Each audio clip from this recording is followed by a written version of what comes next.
15h23 sur BFM TV en direct, vous le voyez ces images. Ça y est, la première ministre Elisabeth Borne ainsi que Aurore Bergé sont arrivés donc à Wintzenheim pour rencontrer les élus, les habitants, les secouristes, les gendarmes présents sur place sur le site de ce drame qui a fait au moins 9 morts. On vous le rappelle, 2 personnes sont encore portées disparues dans cet incendie qui a pris tôt ce matin à 6h30 donc dans cette commune du Haut-Rhin. La première ministre, vous voyez, qui salue les élus locaux, qui va évidemment leur présenter ces hommages et ensuite s'entretenir avec eux. Donc cette situation que l'on vous fait suivre en direct sur BFM TV depuis ce matin. Donc la ministre qui et la première ministre et la ministre qui sont accompagnés. Oui, et puis elle a salué Elisabeth Borne en premier lieu l'adjoint au maire finalement de cette petite ville, et puis bien sûr Aurore Bergé, sa ministre des Solidarités présente. Anthony Lebos, on le disait tout à l'heure, elle était il y a quelques minutes dans le centre opérationnel départemental pour se faire briefer par les différentes équipes préfectorales, et puis maintenant ça y est, elle est sur le terrain, elle est à quelques dizaines de mètres même du lieu où il y a eu cet incendie. Oui, et la Première ministre a salué à l'instant les représentants de la gendarmerie, des sapeurs-pompiers, les élus locaux aussi. On l'a vu faire la bise à Brigitte Klinkert, qui est une ancienne membre du gouvernement et qui fut présidente du conseil départemental du Haut-Rhin, avec Aurore Bergé qui est juste derrière, qui est la ministre chargée des solidarités, de la famille et du handicap, avec le visage fermé. À l'instant, Elisabeth Borne arrive dans cette commune endeuillée après ce terrible incendie. Elle va donc commencer à échanger avec les forces de secours. Peut-être avons-nous le Anthony, je vous coupe puisqu'on écoute justement la Première ministre. Ce bâtiment à usage de gîte. Très rapidement, la situation était malheureusement posée. On avait 16 personnes, 17 au final derrière qui étaient déjà évacuées. Et on est arrivé à dénombrer assez rapidement qu'il nous manquait 11 personnes. Et donc aucune personne. C'est les personnes du rez-de-chaussée qui ont été évacuées. Les personnes du rez-de-chaussée ont évacué et quelques-unes de l'étage. Voilà, c'est ça. Et donc, hors des moyens importants, on a 80 sapeurs-pompiers qui ont été acheminés rapidement. On est venu à bout de l'incendie, pareil, techniquement pas compliqué, très rapidement. Et malheureusement, maintenant, c'était les opérations de localisation avec nos collègues de la gendarmerie. Localisation des corps. À l'heure actuelle, à l'heure où je vous parle, on pense avoir localisé les 11 personnes. On est sûr, 6 ont été sortis, 2 sont bien identifiés. Voilà. On va continuer les opérations de recherche sous les décombres. On a vu effectivement des images d'un incendie extrêmement violent. Très violent, très violent. Je ne sais pas si c'est la nature du bâtiment. Oui, je pense alors vraisemblablement un feu qui a couvé. Parce que quand on voit la composition du bâtiment avec la taille des poutres, voilà, ça brûle pas en 5 minutes. Donc on peut penser que le feu est couvé un petit moment. Et puis après, malheureusement, lorsqu'il est découvert, c'est déjà bien tard, quoi. Donc voilà pour l'action. En fait, on a compris qu'il y avait une structure à l'étage en pièce en mezzanine. C'est ça, un étage. Donc on avait un étage avec des chambres et la pièce de vie. Et en mezzanine, une rangée de chambres. Cette partie est complètement brûlée, a disparu, s'est effondrée sur le premier étage. Donc voilà, et toute la difficulté de localiser après malheureusement les personnes dans les décombres. Et du coup, là, on pense qu'il y a 11 personnes. Alors, on recherche 11 personnes, on a une liste de 11 personnes qu'on recherche. Maintenant, on a 8, on est sûr, parce qu'on a les corps. Le reste, c'est des marquages sous les décombres, un marquage fait par nos chiens. Donc, on va chercher, Là, vous en êtes à 8 personnes sur 8 où on a les corps. Et on a 3 qui seraient encore sous les décombres.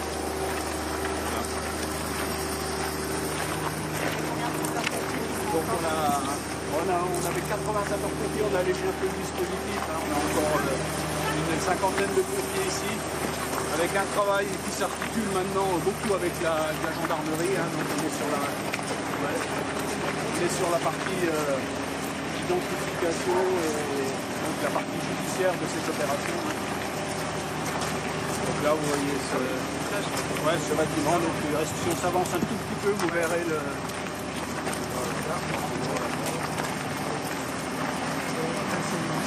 Voilà, donc on voit donc c'est la dalle du premier étage. Voilà. Dalle du premier étage.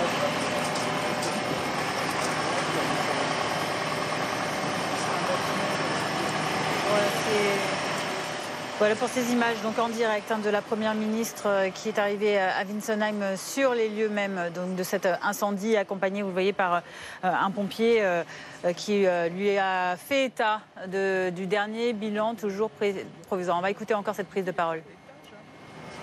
Alors c'était des anciennes écuries et des anciennes branches qu'elle a complètement réhabilitées. Des bâtiments un peu de ce style.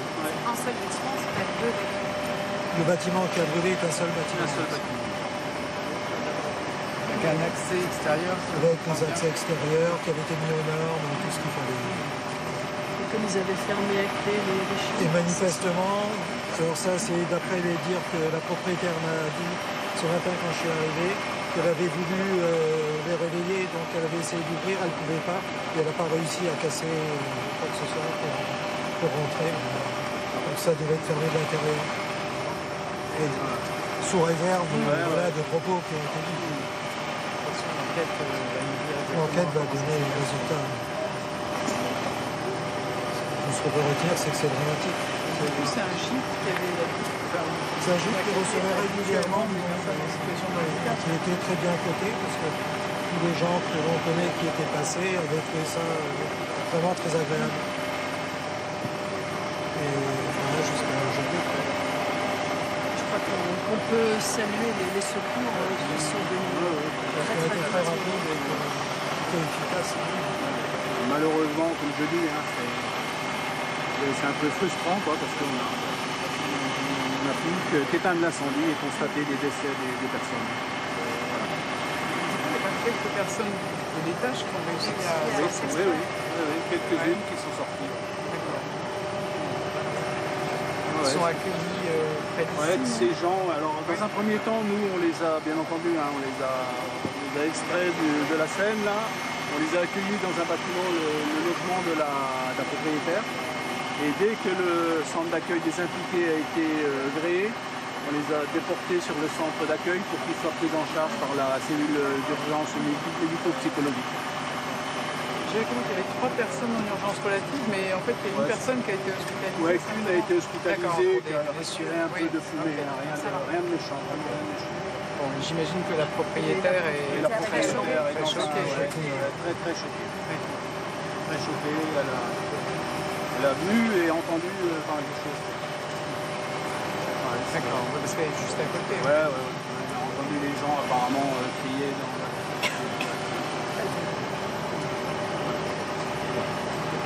En tout cas, merci pour votre intervention. Vous êtes près d'ici, la caserne elle est près d'ici? Oui, à Colmar, donc la direction est à Colmar. Après, les secours sont venus là, de toute la région. Là. On a une grande dynamique avec un maillage de secours très serré dans le département, avec beaucoup de corps communaux encore, un gros corps départemental et des corps communaux. Ah oui. Ouais, le département qui a le plus grand nombre de sapeurs-pompiers volontaires. Ouais. Donc, pour le coup, sur place, on a le corps communal de Winsenheim, qui était vraisemblablement d'ailleurs le premier sur place. Merci. 76 pompiers en fait. 40 gendarmes. Le déploiement. Ouais, si vous voulez.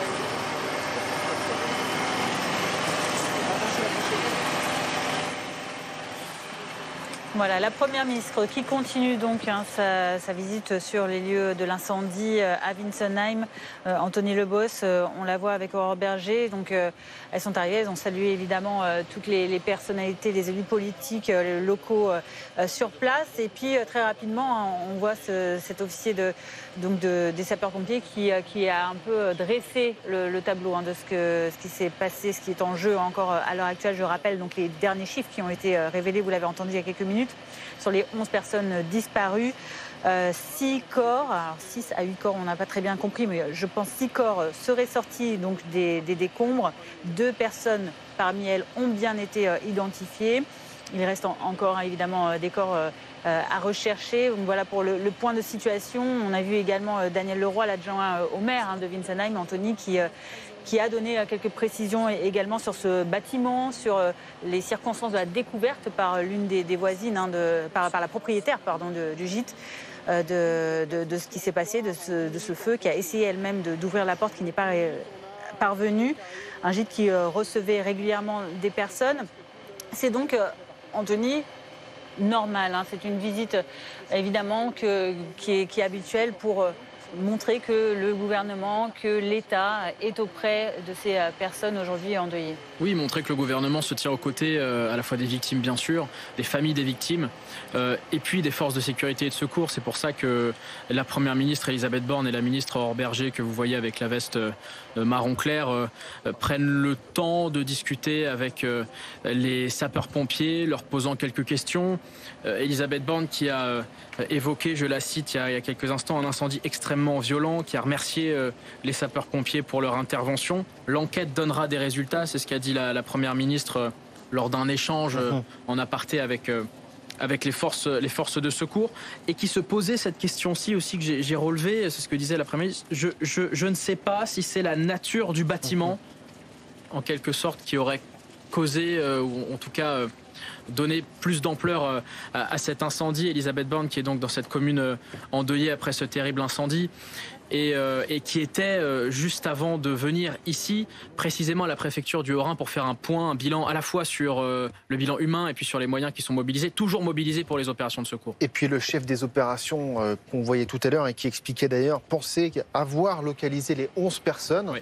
Alors bien sûr, il y a la localisation de ces personnes, mais après il y a la partie extraction qui prend du temps. Et puis il y avait ce témoignage aussi de ce chef des opérations qui expliquait finalement ce qu'avait raconté la propriétaire, c'est-à-dire elle est allée finalement, elle a essayé en tout cas de frapper à la porte de ce bâtiment pour essayer d'alerter cet incendie qui commençait et qui prenait de l'ampleur. Visiblement, la porte était verrouillée et donc après on connaît la suite des événements, et ça, Marc Rolland, c'est un point important, ça c'est un point déterminant dans l'enquête. Hein. Déterminant, je ne le sais pas encore, en tout cas un point très important, et elle ne manquera pas d'être entendue par voie de procès verbal au titre d'audition de témoin, parce qu'elle va abonder une hypothèse, elle va abonder des éléments qu'elle elle-même, en tant que témoin, a perçus, entendus, vus, sentis, enfin, tout ce qui permet effectivement d'amorcer des hypothèses de travail.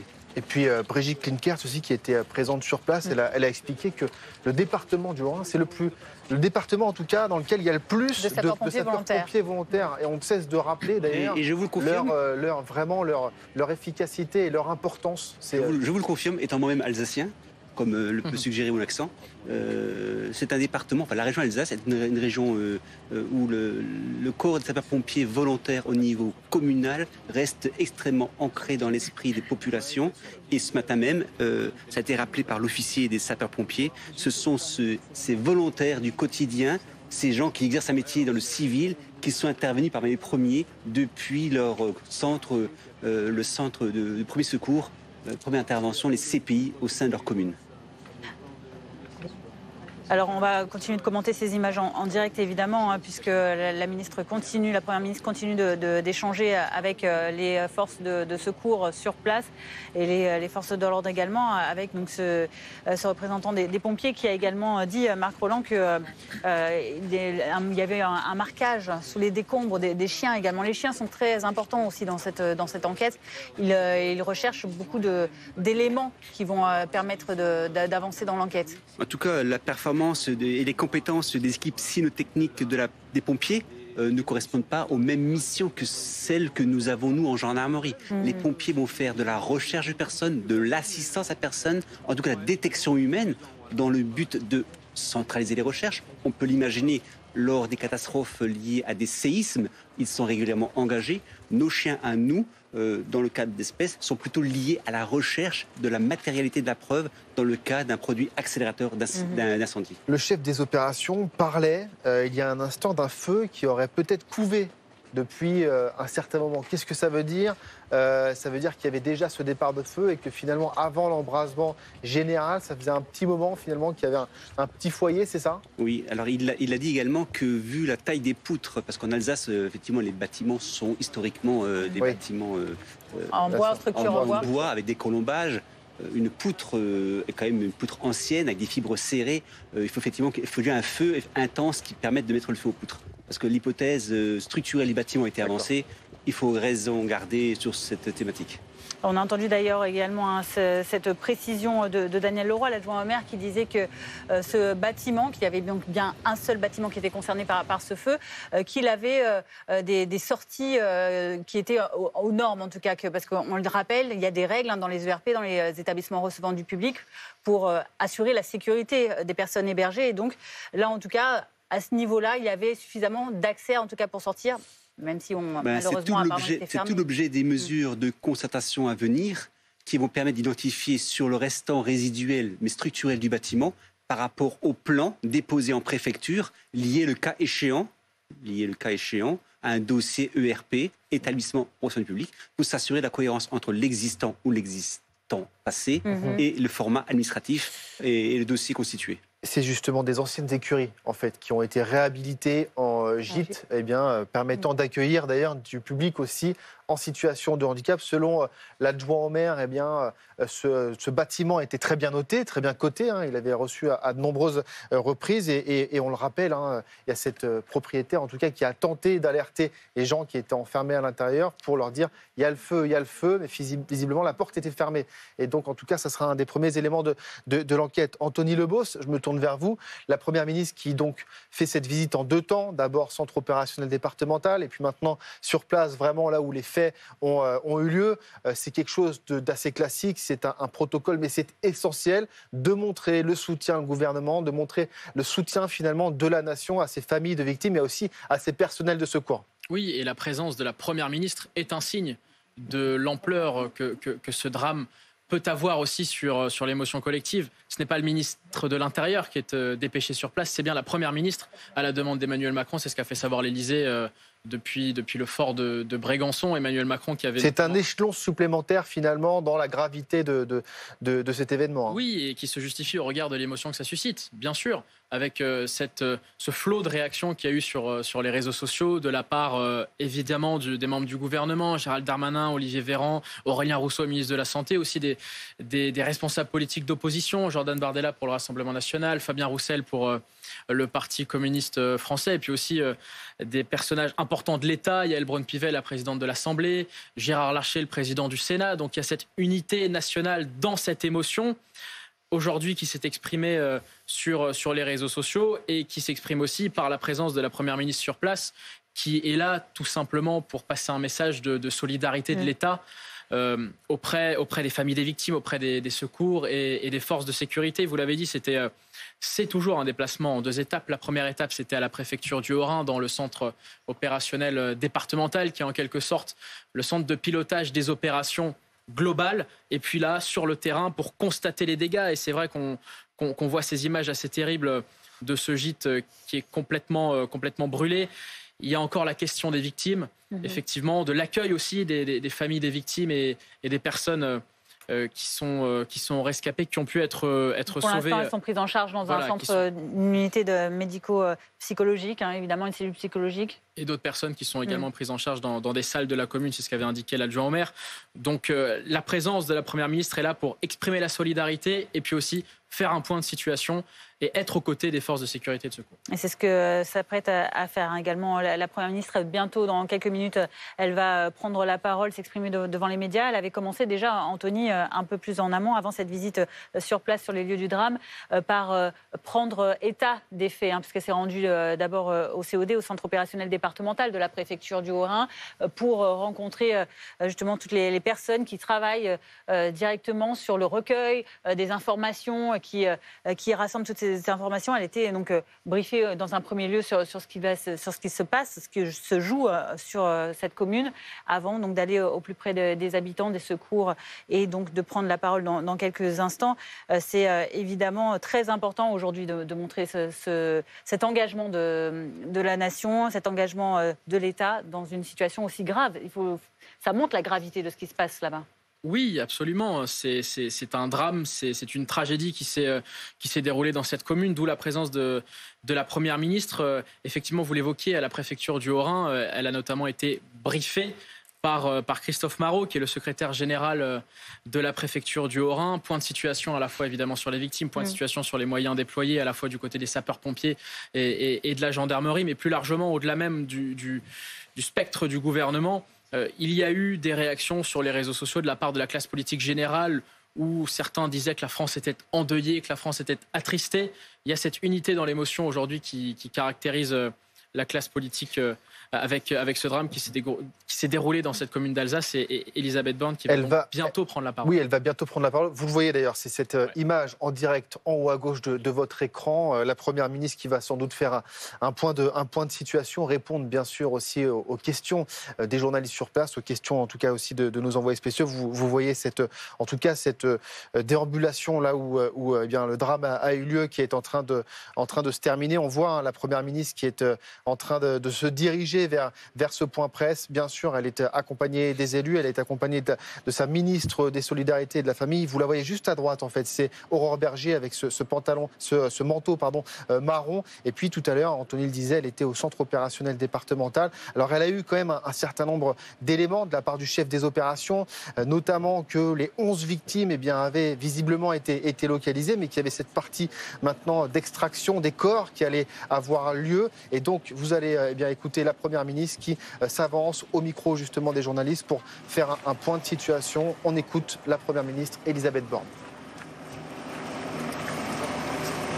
Bonjour. Donc, suite au drame effroyable qui a eu lieu très tôt ce matin ici à Winsenheim, j'ai tenu à venir sur place avec la ministre des Solidarités Aurore Bergé pour apporter tout notre soutien aux familles, aux victimes d'abord, et puis apporter également notre soutien aux forces de secours et de sécurité qui sont intervenues rapidement, d'abord pour maîtriser l'incendie, puis pour prendre en charge les victimes.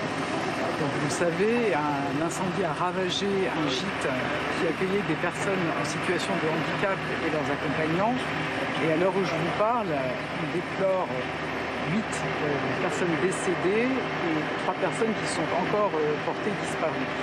C'est évidemment un drame épouvantable et je veux dire toute ma tristesse et ma solidarité aux familles qui sont très durement éprouvées. C'est un drame qui nous touche tous au cœur de l'été, ici en Alsace, où les élus se sont immédiatement mobilisés, mais également partout en France. Donc il est trop tôt aujourd'hui pour tirer les enseignements de ce drame. Une enquête est en cours et permettra de faire toute la lumière. Et la ministre déléguée chargée des personnes en situation de handicap fera le point dès que nous aurons plus d'éléments sur les circonstances de ce drame.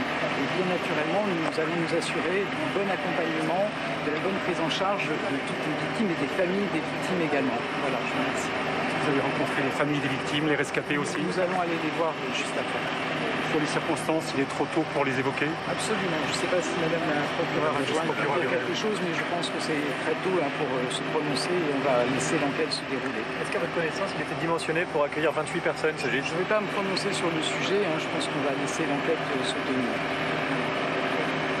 Bien. Merci. Une prise de parole très brève de la Première ministre qui donc a refusé dans un premier temps de s'exprimer évidemment sur cette enquête. On va écouter cette autre prise de parole. Je suis donc avec le commandant de la section de recherche de Strasbourg que nous avons saisi évidemment de l'annonce de ce drame pour enquêter pour le moment sur les recherches des causes de la mort des 11 individus, on peut le dire aujourd'hui, qui ont été malheureusement retrouvés dans les décombres de cet incendie. Incendie dont je sais que vous attendez tous l'origine, qui serait vraisemblablement pour le moment un feu qui a couvé. Alors on ne peut encore évidemment pas déterminer les causes de ce feu couvant, mais au regard de l'embrasement de ce bâtiment qui, comme vous l'avez vu, est en partie en colombage, c'est du bois qui a effectivement dû mettre quelques heures avant de réellement s'embraser, ce qui est pour aujourd'hui en tout cas une certitude sur le feu qui couvre.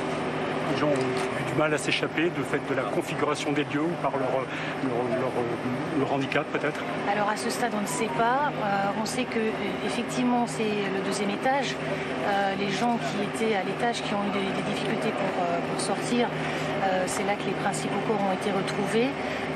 Une autre certitude, c'est que malheureusement on ne pourra pas entendre pour le moment en tout cas de témoins de cette affaire. Donc, on ne sait pas exactement quelles sont effectivement les raisons pour lesquelles ils ont été piégés par ces flammes. De j'insiste, le feu a pris. Il va y avoir une autopsie, les corps seront transférés à Strasbourg très certainement. Effectivement. Alors, pour le moment, c'est l'IGCRM qui est sur les lieux avec la médecine légale de Strasbourg. Ce soir, des scanners tous les corps vont être passés au scanner et puis on devra ensuite faire de l'ADN. Je sais que évidemment les familles sont en attente de connaître la réelle identité des défunts. On espère être sur un délai entre 48 heures ou lundi au plus tard. Est-ce que la propriétaire du gîte a été entendue? C'est en cours. Et est-ce que ce gîte est dimensionné pour accueillir 28 personnes? Alors, vous vous en doutez, c'est précisément les questions qu'on se pose pour retenir éventuellement des responsabilités pénales. En quel cas on basculerait effectivement en homicide involontaire. Vous vous en doutez, elle a été extrêmement choquée. C'est elle qui déclenche l'alerte. C'est elle qui entend malheureusement aussi les victimes crier au secours. Et avant en tout cas midi 13h, elle n'était pas en mesure de répondre aux questions qu'on avait à lui poser.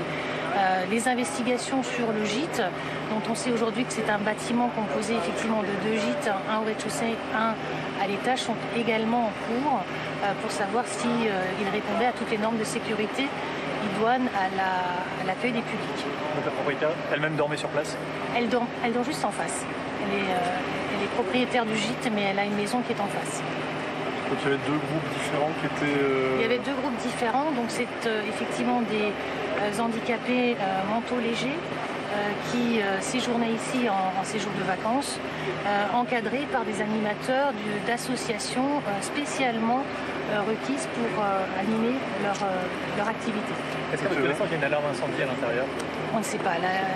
En l'état, vous voyez bien le bâtiment, ça va nécessiter... Notre priorité a été d'abord de retrouver les corps. Il y avait un groupe à l'étage et un groupe au rez-de-chaussée. C'est ça, absolument. Ceux du rez-de-chaussée sont tous sortis indemnes? Ils sont tous vivants. Ceux du rez-de-chaussée sont tous vivants. Et ceux de l'étage, nous avons effectivement 5 personnes qui ont réussi à partir. Les 11 autres sont décédés. C'est pas un BRT, c'est un gîte privé pour l'instant. C'est un gîte privé, absolument. Classé comme BRT? On ne sait pas. On ne sait pas encore. Le groupe était originaire de Nancy, ça c'est correct? Alors, ce qu'on sait aussi, c'est que les 2 associations, l'une est de Besançon, l'autre de Nancy, mais que les résidents, les pensionnaires, venaient d'établissements Grand Est. Grand Est. On cherche à les identifier, monsieur. Donc précisément, c'est compliqué, effectivement. Quel est l'âge des victimes potentielles, madame? Pardon? Quel est l'âge des victimes potentielles? Je ne sais pas. Pour cette interruption de notre direct, évidemment, on va continuer d'en parler dans un instant. On est avec également Marc Rolland. On a eu plusieurs détails communiqués à la fois par Elisabeth Borne. Ah, ça y est, la communication est revenue. On va écouter la suite. Déjà, l'important, l'axe de travail, c'est vraiment l'intervention de l'IRCGN, donc l'Institut de recherche criminelle de la gendarmerie, pour vraiment poser factuellement les éléments et identifier les personnes. C'est un gros travail qui va prendre du temps, donc il faut rester pour l'instant sur un volet très factuel et on va programmer aussi des auditions en coordination avec le parquet pour avancer dans les hypothèses et dans les travaux d'enquête. Qu'est-ce qui vous attend dans les prochaines heures? Quel est le travail que vous allez mener là ces prochaines heures? Alors la priorité pour le moment a été de circonscrire d'abord évidemment les flammes et le bâtiment. Avant que les pompiers puissent seulement aller chercher les corps, il a fallu attendre que ce bâtiment soit sécure. Il s'est d'ailleurs, vous l'avez vu, en partie effondré. Donc la priorité à ce stade, elle est elle est concomitante à l'identification des victimes, mais aussi des responsabilités sur la prise en charge de ces personnes dans ce lieu. À la fois la personne qui loue, mais à la fois ceux qui accompagnent. Les 11 corps ont été retrouvés? Oui. La propriétaire est dans quel cadre? Dans le cadre des recherches des causes de la mort. Donc pour le moment, en qualité de témoin. Est-ce que le site accueillait davantage de personnes? C'est évidemment la question qu'on se pose là-dessus. Les investigations vont effectivement, on l'espère, porter leurs fruits. Je vais demander vos noms, prénoms et fonctions respectives. Alors, donc je suis Madame Kilvasser, vice-procureure au parquet de Colmar. Nathalie, pardon. Et je suis le lieutenant-colonel Jean-François de Decker et je commande la section de recherche de Strasbourg. Il y avait depuis, pardon, madame, Est-ce que vous confirmez les 11 victimes? Oui, je confirme les 11 victimes. Oui, là, il y a juste encore... après, justement, Elisabeth Borne, alors, on en parlait avec vous, Marc Rolland. Alors, l'IRCGN qui est saisi, qui va s'occuper de l'enquête. Alors, pas tout à fait. L'IRCGN dispose de compétences techniques et scientifiques de très haut vol. Et effectivement, j'ai vu un camarade portant une combinaison siglée IRCGN, c'est pour ça qu'effectivement j'avais identifié la présence. Je pense qu'ils ont dû engager 2 unités, une unité plutôt liée à l'identification des victimes, puisqu'ils ont une compétence extrêmement pointue là-dessus, et pourquoi pas également une composante liée au département incendie, pour effectivement déterminer, abonder une fois de plus les hypothèses de travail. Une identification qui va être longue, hein. C'est ce qu'a précisé notamment ce commandant de la section de recherche de Strasbourg qui était à côté de la vice-procureure de la République et qui a dit que l'identification prendrait du temps parce qu'à la fois, comme l'a rappelé la vice-procureure, il y a à la fois un travail de recherche, d'identification des victimes, même si maintenant, voilà, visiblement, les 11 personnes ont été déclarées mortes, ça a été confirmé, mais qu'il faut maintenant les identifier et en même temps identifier les responsabilités finalement dans le bâtiment, identifier ce qui a peut-être dysfonctionné. Tout à fait. Alors on observera effectivement que c'est la section de recherche de Strasbourg qui est en charge de l'enquête. Une unité, je dirais, judiciaire de haut vol, puisqu'elle constitue dans le spectre hiérarchique au sein de la gendarmerie le haut du spectre au titre de la spécialisation et de la complémentarité des moyens qui sont les siens. Une unité effectivement qui va s'attacher à identifier les victimes avec le concours de l'IRCGN dont j'évoquais auparavant la présence, mais également identifier via l'examen médico-légal, les autopsies qui ne manqueront pas de venir, les causes de la mort, parce que ça fait partie du processus judiciaire, ça fait partie du processus médico-légal en vue d'identifier les raisons précisément du décès des uns et des autres. Restez avec nous. On est également en communication avec Carole Grandjean. Bonjour, vous êtes ministre déléguée chargée de l'enseignement, de la formation professionnelle, du plein emploi et de l'insertion. Merci d'avoir accepté notre invitation cet après-midi. Tout d'abord, on aimerait avoir votre réaction, évidemment, à la suite de ce drame. Écoutez, je crois que c'est déjà beaucoup de stupeur, beaucoup d'émotions, beaucoup de tristesse, bien sûr, pour chacun de nous. Évidemment aussi de la gratitude pour l'ensemble des pompiers et forces de gendarmerie qui sont intervenus sur le lieu. Mais c'est évidemment un drame épouvantable et l'émotion est là chez chacun de nous aujourd'hui. Ministre, bien sûr, Elisabeth Borne, la Première ministre, était sur place. D'abord, c'est un message qui est important de soutien aux familles en tout cas des victimes, soutien gouvernemental aussi aux forces de secours qui étaient sur place et qui sont intervenues très rapidement. C'est un message extrêmement important. Et puis, vous, particulièrement, vous connaissiez, il me semble, ces associations qui étaient, en tout cas, qui encadraient ces personnes. Au fond, ce sont des personnes en situation de handicap accueillis dans ce centre d'hébergement qui venaient de tout le Grand Est, pour certains de Nancy, d'où je suis élue, déjà en tant que députée et élue locale, en tant que conseillère municipale et conseillère métropolitaine. Donc beaucoup d'émotions aussi parce que je sais que certains de ces adultes venaient de structures nancéennes. À titre personnel, j'insiste là-dessus, ce sont des voyages réalisés à titre personnel et non organisés par les structures nancéennes auxquelles on peut penser, mais évidemment 9 personnes décédées, 2 personnes disparues.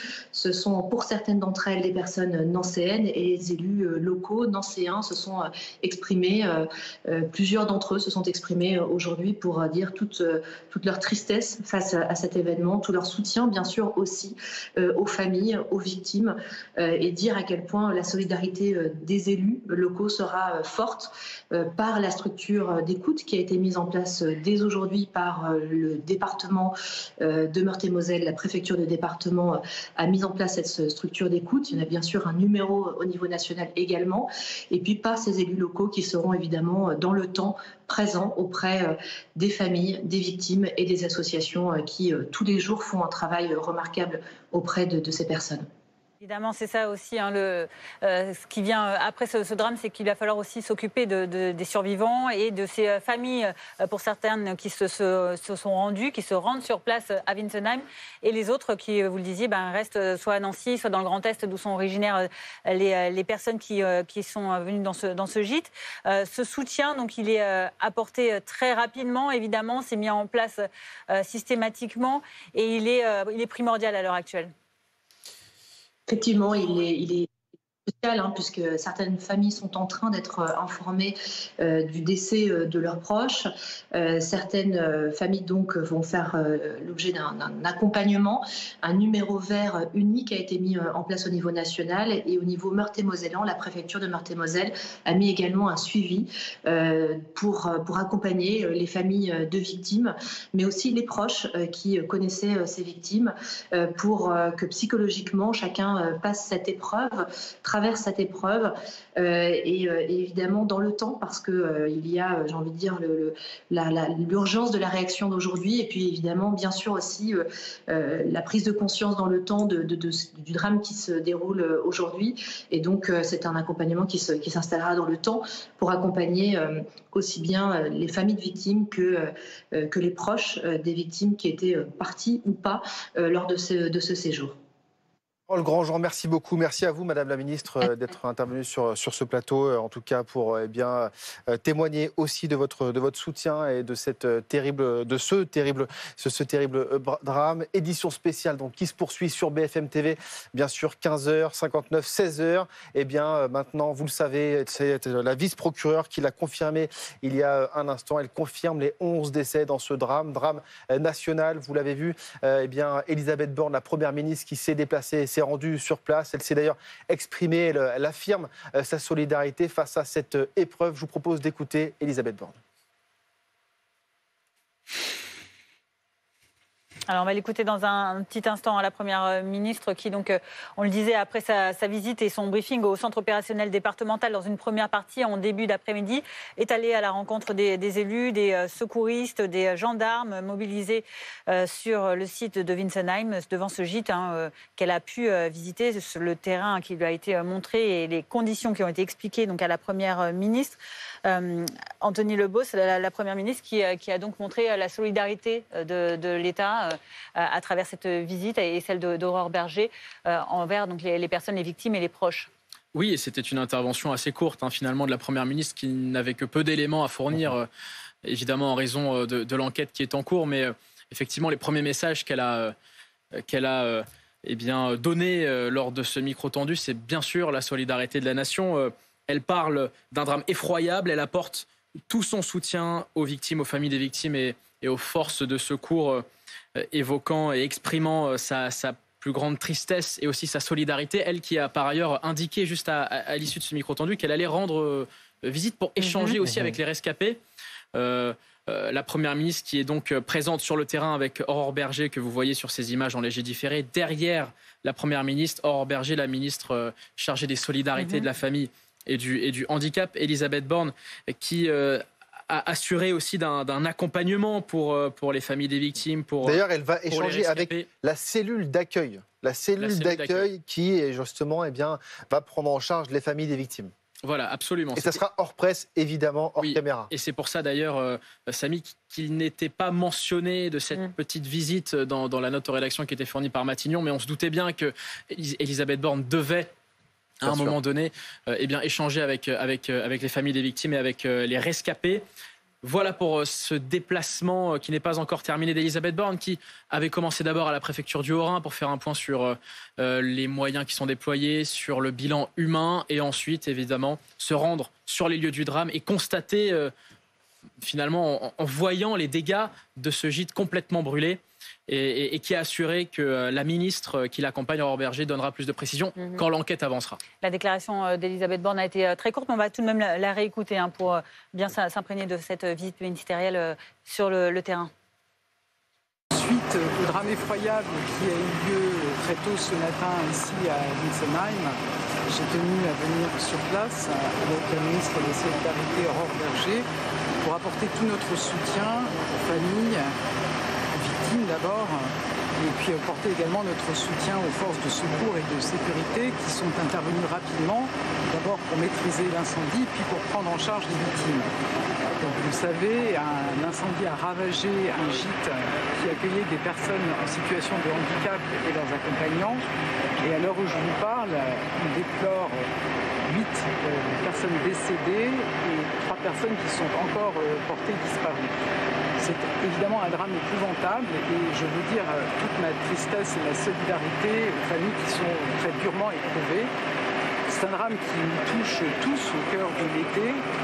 Ici en Alsace, où les élus se sont immédiatement mobilisés, mais également partout en France. Donc il est trop tôt aujourd'hui pour tirer les enseignements de ce drame. Une enquête est en cours et permettra de faire toute la lumière. Et la ministre déléguée chargée des personnes en situation de handicap fera le point dès que nous aurons plus d'éléments sur les circonstances de ce drame. Et bien naturellement, nous allons nous assurer du bon accompagnement, de la bonne prise en charge de toutes les victimes et des familles des victimes également. Voilà, je vous remercie. Vous avez rencontré les familles des victimes, les rescapés aussi? Nous allons aller les voir juste après. Sur les circonstances, il est trop tôt pour les évoquer? Absolument. Je ne sais pas si Madame la procureure adjointe peut dire quelque chose, mais je pense que c'est très tôt pour se prononcer et on va laisser l'enquête se dérouler. Est-ce qu'à votre connaissance, il était dimensionné pour accueillir 28 personnes, ce gîte? Je ne vais pas me prononcer sur le sujet. Je pense qu'on va laisser l'enquête se tenir. Et justement, juste après, eh bien, la vice-procureure de la République a confirmé le nombre de décès, donc 11 décès confirmés. Alors, une enquête est ouverte en recherche des causes de la mort. La propriétaire du gîte est actuellement entendue, donc information BFM TV. C'est elle qui a donné l'alerte. Ça, c'est ce que disait tout à l'heure le chef des opérations à Elisabeth Borne. On imagine le caractère effroyable de la scène, parce que visiblement, cette propriétaire a tenté d'alerter, parce qu'elle habitait dans un autre bâtiment, mais a tenté d'alerter en tapant à la porte du bâtiment où étaient regroupées ces personnes pour leur dire qu'il y avait le feu. Ce bâtiment, en tout cas, cette porte était fermée. Et donc, ce que disait aussi le chef des opérations, c'est qu'elle a entendu ces cris et de ces gens qui étaient encore à l'intérieur du bâtiment au moment du drame. Effectivement, un contexte effroyable dans lequel la froideur de l'enquête judiciaire ne manquera pas de lui poser des questions pertinentes dans l'état, malheureusement, dans lequel elle peut se trouver aujourd'hui. Sous le coup de l'émotion, le stress, on pense bien que cette femme est complètement retournée par les événements. Il est intéressant quand même de lui poser les premières questions. Quels sont les éléments qui lui ont permis de comprendre ce qui se passait? Pourquoi est-ce qu'elle est sortie de chez elle? Qu'est-ce qui l'a alertée? Le bruit, la chaleur, toutes ces choses-là qui ont permis de motiver son intervention. Et puis il me venait également, elle entendait des cris, mais en tant qu'enquêteur, est-ce qu'elle a également entendu, le cas échéant, je ne le sais pas, la question est posée, une alarme? Puisque ces bâtiments en général sont équipés d'alarmes sonores ou du moins de détecteurs de fumée. Tout ça, c'est obligatoire de toute façon, les détecteurs de fumée. On le verra, la législation, je ne la maîtrise pas à ce niveau-là, mais en tout cas, si c'est le cas, si effectivement c'est un bâtiment ERP, comme je le disais auparavant, il est forcément équipé d'un système d'alarme d'incendie de manière audible, persistante, avec une durée incompressible, avec des systèmes de secours en cas de défaillance du système électrique. Enfin, il y a un dispositif d'alerte intéressant de lui poser la question, si elle peut s'en souvenir, si elle peut aborder aux questions posées par les enquêteurs à ce stade des investigations. Nathalie Kilvasseur, la vice-procureure, a également parlé d'une hypothèse à ce stade de l'enquête concernant la prise de ce feu. Comment est-ce qu'il a pris? Et elle parlait peut-être de la possibilité d'une poutre de bois, en tout cas, comme vous le disiez, puisque la construction était majoritairement en bois, qui aurait pu couver, du feu qui aurait couvé dans ce bois. Ça veut dire quoi exactement? Je pense qu'elle est en train d'échafauder des hypothèses de réflexion, parce que pour que ça brûle, il faut 3 éléments. Il faut l'air, là-dessus il n'y a pas de doute, il faut un comburant, et il faut un carburant. Alors, on met en présence du papier, de la sciure, du bois, des feuilles, mais il faut une source thermique. Effectivement, tout l'objet d'investigation, c'est de comprendre comment ces 3 éléments qui s'inscrivent dans un processus incendiaire, on peut être réunis à un moment donné, à un endroit donné. Et si c'est le cas, ça veut dire que le feu aurait pris déjà des heures avant et que... Des heures ou des jours, allez savoir. Ah oui, à ce point-là, ça peut être aussi long. Allez savoir. Donc l'enquête, bien sûr, elle est ouverte, elle va sans doute être très longue. Anthony, donc la Première ministre qui a été bien sûr sur place, on l'a entendu, et qui va sans doute aussi faire un point avec le Président de la République, parce que le Président de la République, malgré le fait qu'il soit à Brégançon, il suit évidemment la situation de près. Il avait réagi ce matin et sans doute qu'il s'entretiendra avec sa Première ministre pour faire un point sur la situation. C'est quelque chose d'assez classique. Oui, sans doute que le Président de la République s'entretiendra avec sa première ministre. C'est d'ailleurs le président de la République, nous fait savoir l'Élysée, qui a demandé expressément à sa première ministre de se déplacer sur place, d'être dépêchée sur place en compagnie d'Aurore Bergé, la ministre chargée des solidarités et de la famille et du handicap. Donc effectivement, c'est assez classique dans ce genre de drame qui suscite beaucoup d'émotions dans la communauté nationale, mais aussi au sein de la classe politique, d'essayer de coordonner la réponse politique aussi, et puis de tenir tout simplement informer le chef de l'État sur le déroulé des enquêtes. Compte tenu d'ailleurs de l'ampleur de ce drame. Oui. Ça a aussi un caractère particulier. C'est ce que disait aussi la Première ministre. Les Français sont touchés au cœur de l'été. Absolument.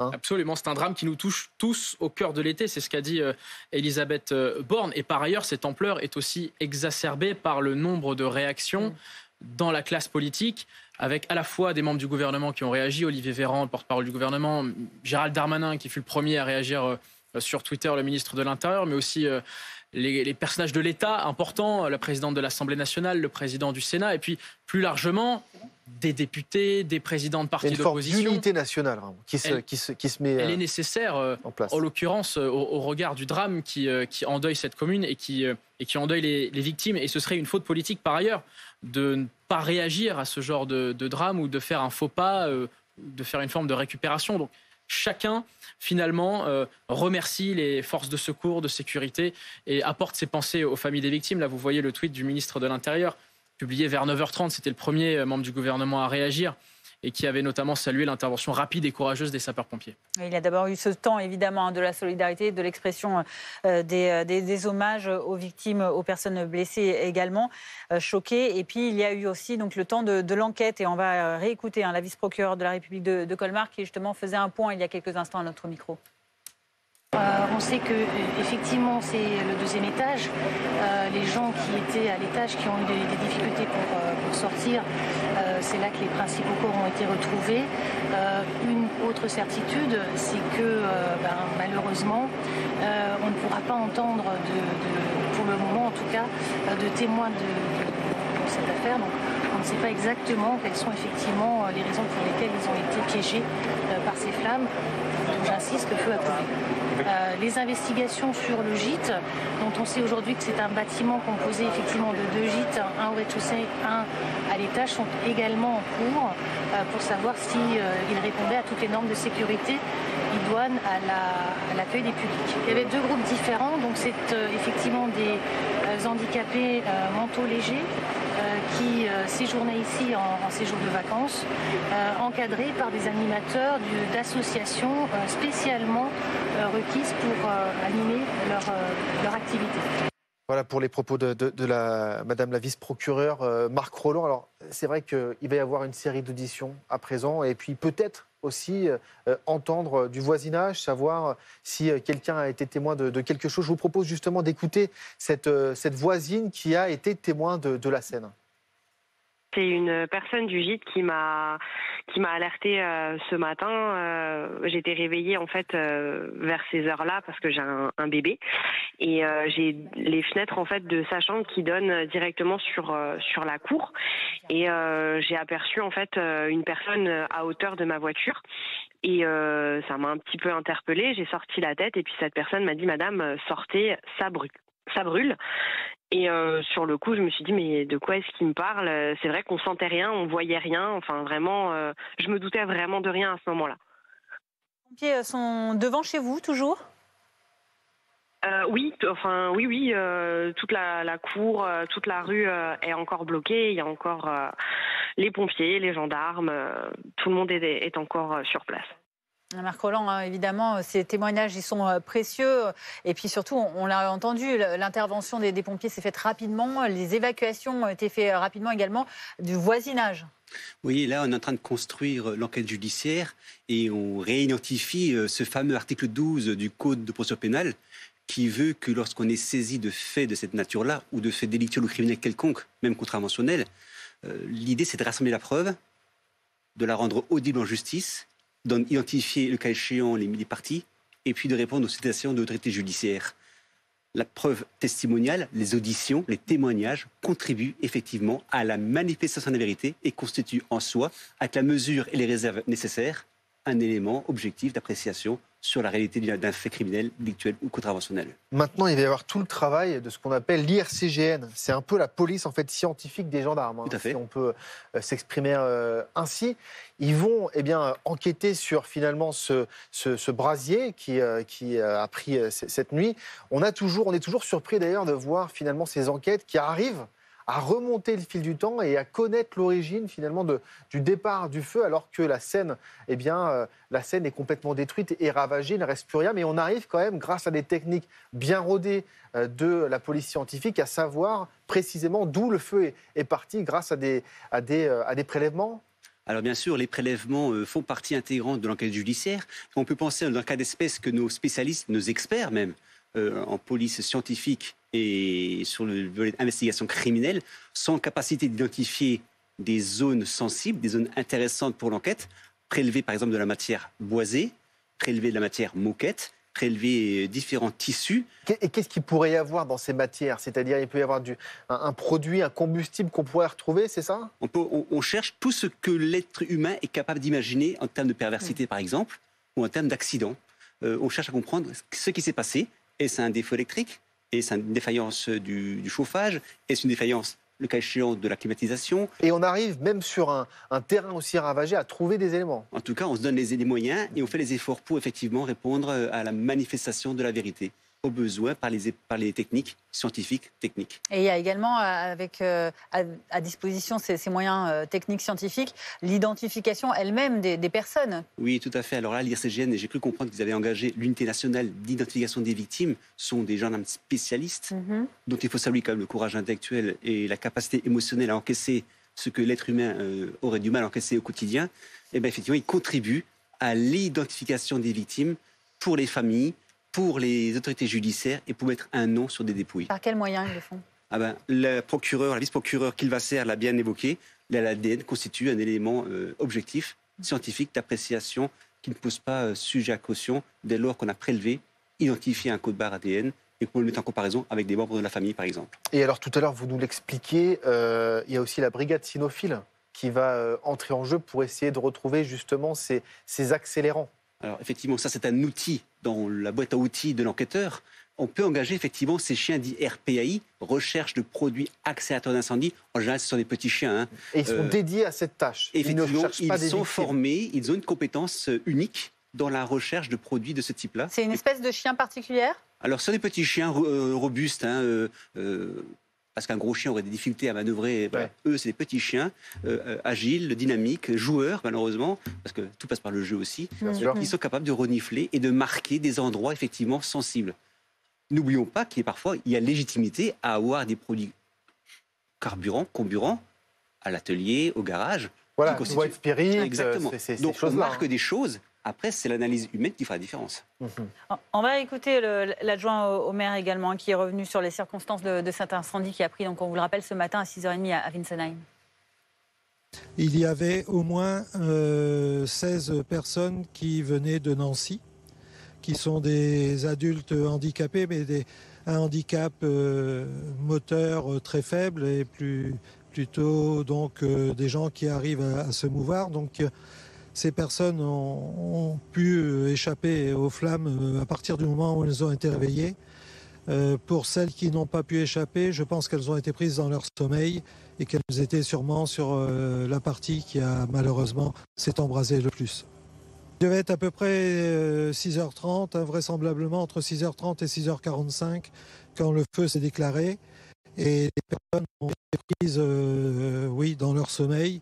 Et ce qui rend bien sûr encore plus difficile l'évacuation et ce qui accroît la panique, bien sûr. Alors il y a un tout petit peu de fumée qui s'échappe du bâtiment parce que, comme ça a été dit, le bâtiment était un bâtiment à colombage avec des poutres très anciennes et donc il y a encore quelques poutres qui se consument, mais il n'y a plus d'incendie à proprement parler. Et il y a des pompiers qui sont là pour surveiller, pour éviter toute reprise et pour sécuriser aussi les équipes de recherche. On a le problème des familles. Celles-ci vont être accueillies dans des salles que la commune a mises à disposition de la préfecture au centre de la ville, de façon à ce qu'ils puissent être un peu éloignés des lieux de l'incendie et ne pas avoir ces images d'horreur sous les yeux. Marc Rolland, évidemment, des images d'horreur qui vont hanter tous les habitants des environs, en particulier les témoins. Et puis on l'imagine, cette propriétaire qui, elle, a vu la scène, qui a entendu les cris, c'est dramatique. Et puis il y a aussi cette enquête donc, qui commence très vite dès le début, des investigations qui notamment montrent que... il est important d'analyser ces corps qui vont être découverts, qui ont été en tout cas localisés. Les 11, ça y est, on sait qu'ils sont morts, ces personnes qui avaient disparu. Mais il va falloir les analyser. Et pour ça, c'est la justice maintenant qui a la main. Tout à fait. Et la vice-procureure de Colmar nous l'a bien dit. Les corps sont transportés à l'Institut médico-légal de Strasbourg. On peut imaginer qu'il y aura une levée de corps, au sens juridique du terme. On peut imaginer aussi qu'il y aura des autopsies pour identifier les raisons et les causes du décès. Et puis, in fine, identifier les intéressés. Et ce qui est intéressant, effectivement, c'est d'apporter de la cohérence à ces constatations médico-légales. Est-ce que ces personnes étaient en pyjama? Est-ce qu'elles étaient habillées? Est-ce que le bol alimentaire était présent? Est-ce qu'elles étaient tout simplement décédées de manière par asphyxie ou brûlées? Enfin, il y a plein de choses à mettre en œuvre. Ça permet de savoir si elles dormaient, si elles étaient réveillées, si elles avaient pris leur petit déjeuner, ce genre de choses. Ce genre de choses-là, manifestement. Et tout ça, ça contribue à comprendre la position des uns et des autres à un moment donné, à savoir si elles ont été retrouvées, le cas échéant, dans le lit, en position fœtale, est-ce qu'elles sont... Enfin, on le voit. Ça, on peut le voir effectivement grâce aux techniques médico-légales. Parce que c'est ce que disait aussi le chef des opérations tout à l'heure à la Première ministre. Il y a aussi de fortes chances que, malheureusement, ces personnes-là soient décédées dans leur sommeil ou par inhalation de ces gaz toxiques. Parce que souvent, dans un incendie, on oublie que c'est généralement par l'inhalation de ces gaz-là, chauds, toxiques, qui conduisent à la mort. Hein. Et d'ailleurs, ce qui est intéressant de remarquer aussi dans vos reportages respectifs, c'est que la personne qui était évacuée en urgence relative a été évacuée pour des raisons d'intoxication. Ouais. Et pour imaginer qu'elle est actuellement en oxygénothérapie, effectivement, pour ventiler et pour amener de l'air, d'oxygène dans ces globules rouges. Et alors, ce sont les personnes qui étaient au rez-de-chaussée qui ont réussi en fait à s'échapper. Et ce sont malheureusement les personnes qui étaient à l'étage qui, elles, sont décédées. En fait, on imagine aussi que forcément, les fumées remontent. Et donc, plus on est haut dans l'étage et plus on est susceptible d'inhaler ce genre de fumée toxique. Hein. C'est assez classique. Là, c'est un exemple que vous faites. Pour l'instant, on n'a pas les éléments pour nous dire d'où est parti le feu. Mais on peut aussi imaginer que le feu a pris par le haut et que par étage successif, ça s'est effondré. Donc, effectivement, il y a peut-être un concours de circonstances à la fois lié aux effets mécaniques de pression, aux effets de souffle, de brûlure et d'intoxication par le monoxyde de carbone, ou du moins les fumées chaudes. Beaucoup d'hypothèses, en effet, à explorer pour savoir les raisons, les causes de ce drame. Anthony Lebos, on le disait, donc la Première ministre s'est rendue sur place à Wintzenheim il y a encore quelques dizaines de minutes. On l'a suivi en direct sur BFM TV. La Première ministre qui montre donc l'engagement et le soutien symbolique, évidemment, de l'État. Mais il y a aussi beaucoup de personnalités politiques qui ont réagi depuis ce matin et qui continuent encore de réagir, notamment dans l'opposition, Marine Le Pen. Et la dernière en date, effectivement, c'est Marine Le Pen, ancienne candidate à la présidentielle pour le Rassemblement national. Voici ce qu'elle écrit. C'est le cœur lourd que nous apprenons le terrible bilan de l'incendie qui a ravagé un gîte en Alsace, accueillant des blessés de la vie. Nos pensées accompagnent les familles et leurs proches dans cette éprouvante épreuve. Merci aux pompiers et secours mobilisés sur place. Marine Le Pen qui poste donc ce message sur les réseaux sociaux. Avant, c'était Jordan Bardella, le président du Rassemblement national, qui avait également exprimé sa solidarité et sa tristesse. Voilà, vous voyez le tweet de Jordan Bardella, le président du Rassemblement national. Pensée émue pour les victimes ainsi qu'à leurs proches endeuillés par ce terrible drame. C'est toute la classe politique en fait qui s'est exprimée, également du côté de la gauche. Moins de réactions à gauche, mais notamment celle-ci de Fabien Roussel, également qui exprime ses pensées pour les victimes de ce terrible drame. Solidarité aux personnes, aux familles touchées par cette tragédie. Il y a cette unité politique dans l'émotion aujourd'hui. C'est le président de la République, Anthony, qui a demandé à sa première ministre d'aller justement sur place et de témoigner de la solidarité de l'exécutif. C'est bien Emmanuel Macron qui, depuis le fort de Brégançon, a demandé à Elisabeth Borne d'aller porter finalement son témoignage et son soutien aux forces de l'ordre, aux secouristes, aussi à ceux qui vont accueillir ces familles de victimes. C'est ce que fait savoir l'Élysée et c'est en fait classique que le président de la République, ou en tout cas dans la communication, de dire que c'est le président de la République qui demande à la Première ministre ou à tel ministre de son gouvernement de se déplacer, d'être dépêché sur place pour exprimer la solidarité de la nation. Emmanuel Macron qui a également réagi, lui, sur les réseaux sociaux, plutôt dans la journée, évoquant une tragédie et exprimant également ses pensées aux victimes, aux blessés, à leurs proches, et qu'il remercie encore une fois les forces de sécurité et des services de secours mobilisés.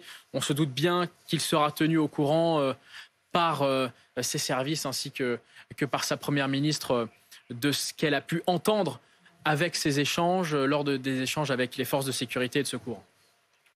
Et on va écouter justement tout de suite, en tout cas on est en ligne avec le lieutenant-colonel Bruno Ducarouge. Merci d'être avec nous. Vous êtes représentant des services d'incendie et de secours du Haut-Rhin. Vous êtes entretenu avec la Première ministre qui était sur place. C'est vraiment important et capital pour vous d'avoir eu ce soutien de la chef du gouvernement ? Effectivement, ce soutien est important pour nous, pour les hommes qui ont été engagés depuis ce matin très tôt. Donc c'est un témoignage de l'État, du soutien et puis de la reconnaissance du travail effectué. Est-ce que vous avez un dernier bilan à nous donner ? Il y a eu pas mal de confusion évidemment puisque les recherches se poursuivent toute la journée. Quel est le dernier bilan, les derniers éléments dont vous disposez ? On est toujours donc sur, bien entendu, comme depuis le départ, 11 personnes qui étaient manquantes. À l'heure où je vous parle, on a 10 corps qui sont bien présents. On recherche encore le 11e. Lieutenant-colonel, justement sur ces recherches, on imagine que ça va prendre un peu de temps, il y a aussi l'enquête. On voulait revenir sur aussi la façon dont vous êtes intervenu en moins de 15 minutes, c'est ça, vos hommes étaient sur place et il faut le dire, c'était des pompiers volontaires. Alors vous, votre département, c'est le département où il y a le plus de pompiers volontaires et c'est important de rappeler que votre travail, ce travail-là, il est essentiel. Oui, effectivement. Le détachement était composé de pompiers volontaires et professionnels, mais la particularité de notre département est effectivement un maillage très important, une concentration de pompiers volontaires, dont certains corps encore communaux sur notre département, qui nous permettent d'avoir une réponse opérationnelle de proximité et rapide, quasi un pont secours en 10 minutes sur tout notre département. Au plus fort de l'incendie, il y avait à peu près 76 sapeurs-pompiers sur place. À l'heure actuelle, combien sont encore mobilisés, puisqu'on rappelle que le feu a été maîtrisé, mais qu'il n'est pas à 100% éteint. Oui, alors à l'heure actuelle, on a encore une cinquantaine de pompiers sur place, qui sont des pompiers qui sont en appui de nos collègues de la gendarmerie pour repérer et sortir les corps des décombres. Des pompiers qui vont parfaire l'extinction, des équipes cynotechniques, les chiens qui nous ont permis de localiser les victimes sous les décombres, et puis également des équipes de drones qui nous permettent, avec des visions aériennes, de mieux travailler. Lieutenant-colonel, vous êtes évidemment très expérimenté. Vous avez expliqué à la Première ministre que c'était sans doute, en tout cas l'enquête pouvait s'orienter vers un feu qui avait couvé en tout cas dans les combles. Est-ce que vous pouvez nous expliquer en fait à quoi ça correspond ?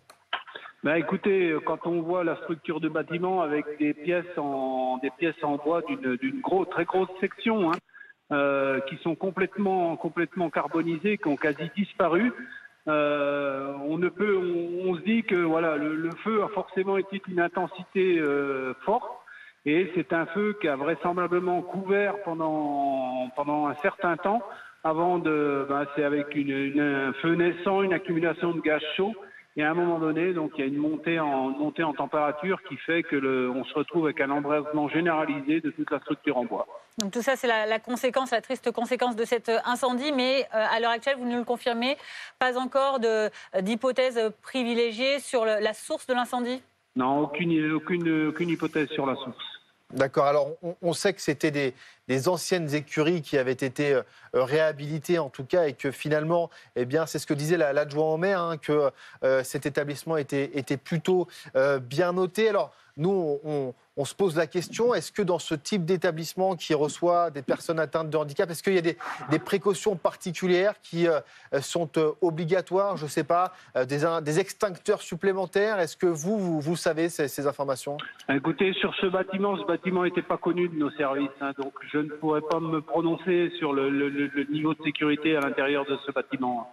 Est-ce que d'ailleurs les pompiers sont mis à contribution lorsqu'il s'agit d'évaluer la fiabilité d'un établissement qui reçoit du public? Alors les établissements qui reçoivent du public, qui sont classés comme tels, bien entendu, les sapeurs-pompiers font partie intégrante des commissions de sécurité qui donnent un avis à la fois lors des permis de construire, mais aussi dans le cadre des visites périodiques. Mais là, on n'est pas sur un établissement qui était classé, répertorié comme établissement recevant du public. Qu'est-ce que vous a dit, lieutenant-colonel, qu'est-ce que vous retiendrez du message de la Première ministre avec qui vous êtes entretenu tout à l'heure ? Écoutez, le soutien, tout d'abord, ça a été très clair, le soutien, une écoute attentive, et puis surtout un grand intérêt à notre organisation, à notre spécificité du Haut-Rhin, avec ses corps communaux, avec ses jeunes sapeurs-pompiers, un échange à la fois courtois mais très complet. Donc voilà ce que j'en retiendrai. Merci beaucoup, lieutenant-colonel Bruno Ducarouge, représentant des services d'incendie et de secours du Haut-Rhin. Merci de nous avoir livré votre témoignage, de nous avoir indiqué où en sont les recherches, évidemment, pour retrouver donc cette 11e personne, toujours pas trouvée, comme vous venez de nous le spécifier. Il est 16h30 sur BFM TV. Bienvenue à vous si vous nous rejoignez pour cette édition spéciale, évidemment consacrée à ce drame survenu ce matin aux alentours de 6h30 à Witzenheim, dans le Haut-Rhin, en Alsace, avec donc ces personnes décédées, 11 visiblement personnes décédées. C'était celles qui étaient disparues sur le groupe de 28 personnes, des adultes handicapés et accompagnateurs, qui étaient donc en provenance du Grand Est et de Nancy en partie, pour venir passer les vacances dans ce gîte, un gîte privé. C'est là qu'on vous retrouve, Antoine Forestier pour BFM TV. Vous êtes devant ce gîte qui est donc parti en flammes ce matin, avec quasiment les 2/3 du bâtiment réduit en flammes actuellement. Et c'est donc la Première ministre qui est venue pour représenter l'État et affirmer le soutien de l'État aujourd'hui, cet après-midi, sur place. Oui, Elisabeth Borne qui est venue apporter son soutien déjà aux pompiers, à tous ceux qui sont en train de faire un travail très compliqué sur place, parce qu'il s'agit pour le moment, depuis tout cet après-midi, de tenter de retrouver des corps. La vice-procureure de Colmar nous l'a confirmé, il y a désormais bien 11 corps qui ont été retrouvés. On a même un petit peu plus de détails sur les chiffres que vous donniez à l'instant. Il y avait bien 28 personnes à l'intérieur de ce gîte, 12 étaient au rez-de-chaussée, 16 à l'étage. Il y a donc eu 5 personnes qui ont réussi à s'extraire du premier étage, là où probablement le feu s'est déclaré ce matin. Il y avait 11 personnes portées disparues au fur et à mesure de la journée. Les techniciens d'identification criminelle et également les pompiers ont donc réussi à identifier ces 11 corps. Il y a tout un travail qui va être effectué désormais, avec notamment un transfert de ces corps au niveau de l'Institut médico-légal de Strasbourg. Il va y avoir une étape très difficile pour les familles qui vont devoir donner des éléments, des objets, des vêtements sur lesquels on pourra recueillir de l'ADN et ensuite procéder à l'identification de ces corps. Il y a une enquête qui a été ouverte pour recherche des causes de la mort qui est menée par la section de recherche de Strasbourg, par les gendarmes de Strasbourg qui sont toujours sur place. Elisabeth Borne qui, après avoir échangé avec les équipes ici sur place, nous a indiqué qu'elle allait se rendre auprès de ces familles pour également leur témoigner son soutien.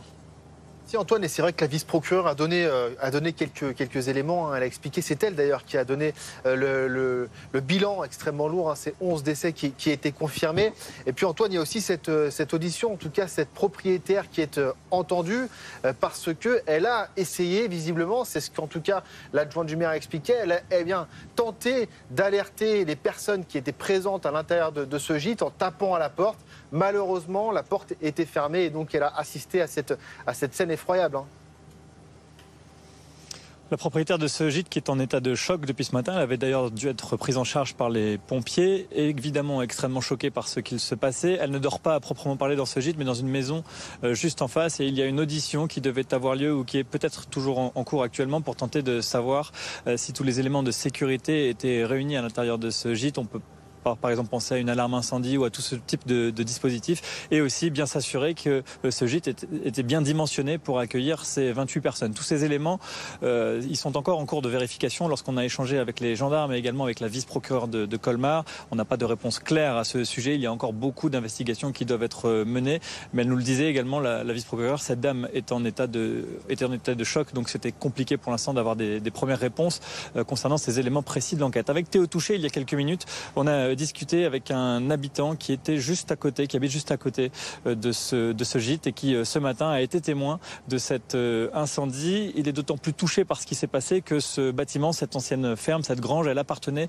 à ses parents. Elle a été vendue il y a quelques années et transformée donc en gîte par la nouvelle propriétaire. Je vous propose d'écouter son témoignage. Et quand je m'ai levé à 6 heures, j'ai entendu crier des voix comme si quelqu'un égorge un cochon. Hein. Et tout de suite, j'ai vu les flammes de 20 mètres de haut.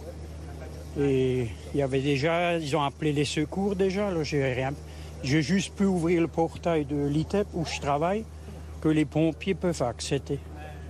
Et que ça ne prend pas les bâtiments à côté hein, où je travaille. La panique, déjà, c'est des handicapés. Il y a un handicapé, il panique très vite. Hein.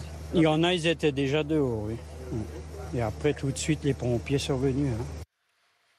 L'émotion de cet habitant qui était présent ce matin au plus près de l'intervention des pompiers qui ont été prévenus par des voisins, certainement même par la propriétaire du gîte parce qu'elle était la plus proche évidemment du lieu de l'incendie. À 6h33, les premiers pompiers sont arrivés sur place au bout de 14 minutes, nous disait tout à l'heure le chef des opérations de secours, mais selon lui, même en arrivant assez rapidement, au bout de 15 minutes environ, eh bien, à leur arrivée, les flammes étaient si grandes qu'il n'y avait déjà très peu d'espoir de retrouver des survivants. On le rappelle, on parle bien désormais de 11 corps retrouvés selon la vice-procureure de Colmar. Antoine, il y a évidemment donc, ces victimes. Vous le parliez, il y a également le voisinage qui, pour certains, a assisté donc, à cet incendie. Quelles sont les modalités de prise en charge à l'heure actuelle à la fois des 17 personnes qui ont réussi à s'extraire de ce bâtiment en feu et puis aussi des témoins? Tout cela se fait plus discrètement parce qu'il y a beaucoup de journalistes, vous vous en doutez ici, des journalistes allemands, des journalistes français qui sont sur place. Alors déjà, il faut dire qu'il y a un grand périmètre de sécurité qui a été mis en place, une route départementale qui est coupée pour éviter également qu'il y ait des curieux qui se rendent ici. Et puis pour cette prise en charge des familles, car la plupart des occupants qui étaient ici en vacances venaient de Nancy ou alors du Grand Est en général. Il y avait donc plusieurs heures de route avant d'accéder ici pour les familles. Elles ont été prises en charge dans une salle un petit peu à part avec une cellule dans laquelle on retrouve des médecins et des psychologues qui peuvent déjà prendre en charge ses proches qui doivent être dans une détresse terrible en ayant appris ce matin ce qu'il s'était passé. Mais tout cela se fait à l'écart, discrètement, pour que les rescapés de cet incendie, les proches des victimes puissent être pris en charge par des professionnels de santé.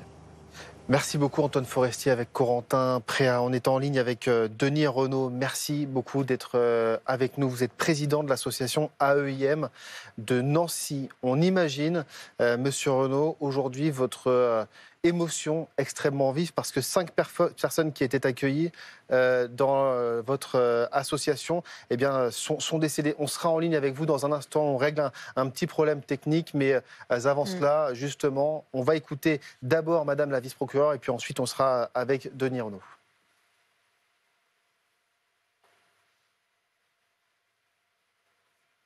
Nous avons saisi évidemment l'annonce de ce drame pour enquêter pour le moment sur les recherches des causes de la mort des 11 individus, on peut le dire aujourd'hui, qui ont été malheureusement retrouvés dans les décombres de cet incendie. Incendie dont je sais que vous attendez tous l'origine, qui serait vraisemblablement pour le moment un feu qui a couvé. Alors on ne peut encore évidemment pas déterminer les causes de ce feu couvant, mais au regard de l'embrasement de ce bâtiment qui, comme vous l'avez vu, est en partie en colombage, c'est du bois qui a effectivement dû mettre quelques heures avant de réellement s'embraser, ce qui est pour aujourd'hui en tout cas une certitude sur le feu qui couvre.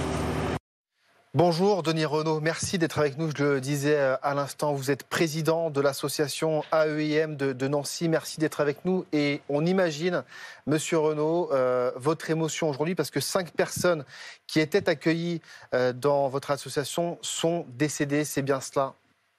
Alors, non, il n'y a pas 5 personnes qui sont décédées. Il y avait 5 personnes qui étaient de l'association qui étaient accueillies dans le cadre du séjour organisé par l'association Oxygène. Mais pour l'instant, il n'y a pas, ce chiffre n'est pas le bon.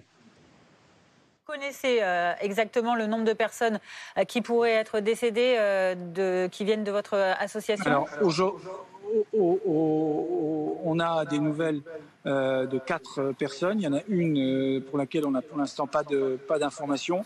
Et sur les 4 personnes dont on a des informations, une est fait partie des rescapés. Est-ce que vous connaissiez, à titre personnel, Monsieur Renaud, ces personnes disparues, même celles qui sont rescapées? Est-ce que vous avez pu vous entretenir avec... J'ai pu m'entretenir avec la rescapée, effectivement. Il faut savoir que l'association accueille 2500 personnes, que parmi les 5 personnes qui étaient résidentes, je les ai effectivement rencontrées, mais celles, effectivement, j'ai pu m'entretenir avec la rescapée qui attend sa famille qui doit venir la chercher dans les minutes qui viennent. On imagine qu'elle est très, très choquée. Très choquée, très choquée. Vous savez, on a affaire à un public vulnérable. Ce sont des personnes qui sont fragiles, qui ont des émotions qui sont exacerbées face à l'inconnu et face à des choses qu'elles ne maîtrisent pas. Donc, bien évidemment, le traumatisme est très lourd. Maintenant, il ne faut pas non plus oublier ceux qui... malheureusement sont disparus parce que les familles vont devoir gérer également cette peine et cette émotion. Si je suis là, c'est justement pour les accueillir, les entourer, leur assurer notre soutien, notre compassion, de la mise en place des moyens de soutien psychologique et matériel qui sont les nôtres à leur disposition. Et puis viendra plus tard le temps de l'enquête et des comptes. Monsieur Renaud, est-ce que la rescapée avec qui vous êtes entretenu a réussi à vous expliquer ce qui s'était passé ou alors... Elle n'est pas en état de parler. Expliquez-nous ce que l'association AEIM de Nancy propose à ces personnes. On rappelle que les personnes, en tout cas, qui étaient dans ce gîte, ce sont des adultes handicapés, des handicapés légers, c'est ça ? Alors, l'association AEIM, adultes, enfants inadaptés mentaux, on accueille 2500 personnes depuis la prime enfance, la petite enfance, jusqu'à la fin de vie. On a 52 établissements dans lesquels on accueille tous les types de handicaps mentaux.